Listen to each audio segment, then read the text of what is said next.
പാകിസ്ഥാനിൽ മൺസൂൺ മഴ കനത്ത നാശം വിതച്ച് മുന്നേറുകയാണ്.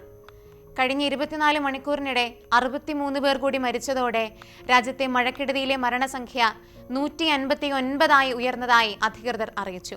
ജൂൺ അവസാനം മുതൽ തുടങ്ങിയ കനത്ത മഴ രാജ്യത്തുടനീളം വെള്ളപ്പൊക്കത്തിനും 100 കണക്കിന് വീടുകൾ തകരാനും ഇടയാക്കിയിട്ടുണ്ട്. പ്രവിശ്യ അധികൃതർ നൽകുന്ന വിവരമനുസരിച്ച് പാകിസ്ഥാനിലെ പഞ്ചാബ് പ്രവിശ്യയിലുണ്ടായ കനത്ത മൺസൂൺ മഴയിൽ കഴിഞ്ഞ 24 മണിക്കൂറിനിടെ കുറഞ്ഞത് 63 പേർ മരിക്കുകയും ഏകദേശം 300 പേർക്ക് പരിക്കേൽക്കുകയും ചെയ്തിട്ടുണ്ട്.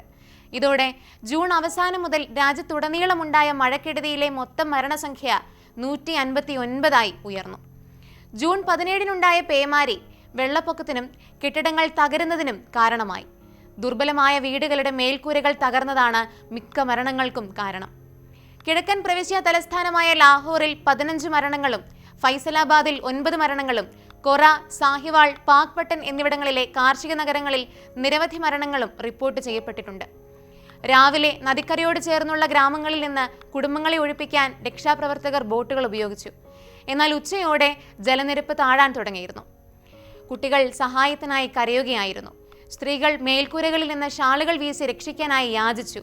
ലാഡിയൻ ഗ്രാമത്തിലെ 51 വയസ്സുകാരനായ താരിഖ് മെഹബൂബ് ഭട്ടി പറഞ്ഞു. തലസ്ഥാനമായ ഇസ്ലാമാബാദിന് സമീപം സ്ഥിതി ചെയ്യുന്ന റാവൽപിണ്ടി നഗരത്തിലൂടെ ഒഴുകുന്ന നുള്ളാഹ്ലായി നദിക്ക് സമീപമുള്ള താഴ്ന്ന പ്രദേശങ്ങളിൽ താമസിക്കുന്നവരോട് ജലനിരപ്പ് കുത്തിനെ ഉയർന്നതിനെ തുടർന്ന് ഒഴിഞ്ഞുപോകാൻ ഉത്തരവിട്ടിരുന്നു. കൂടുതൽ ഒഴിപ്പിക്കലുകൾക്കായി രക്ഷാപ്രവർത്തകർ തയ്യാറായി നിൽക്കുകയാണ്, ദുരന്ത നിവാരണ ഏജൻസിയുടെ വക്താവ് അറിയിച്ചു.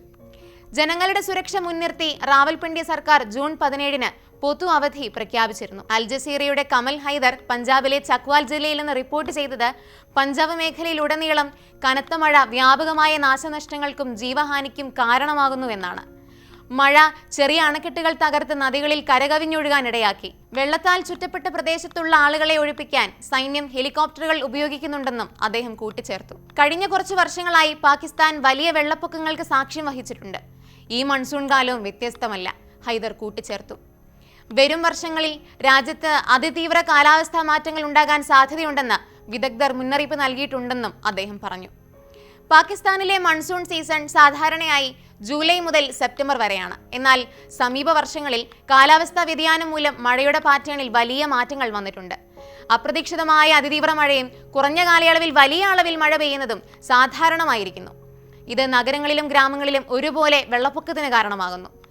പാകിസ്ഥാന്റെ ദുർബലമായ അടിസ്ഥാന സൗകര്യങ്ങളും താഴ്ന്ന പ്രദേശങ്ങളിലെ ജനസാന്ദ്രതയും അശാസ്ത്രീയമായ നിർമ്മാണങ്ങളും ദുരന്തത്തിന്റെ വ്യാപ്തി വർദ്ധിപ്പിക്കുന്നുണ്ട്.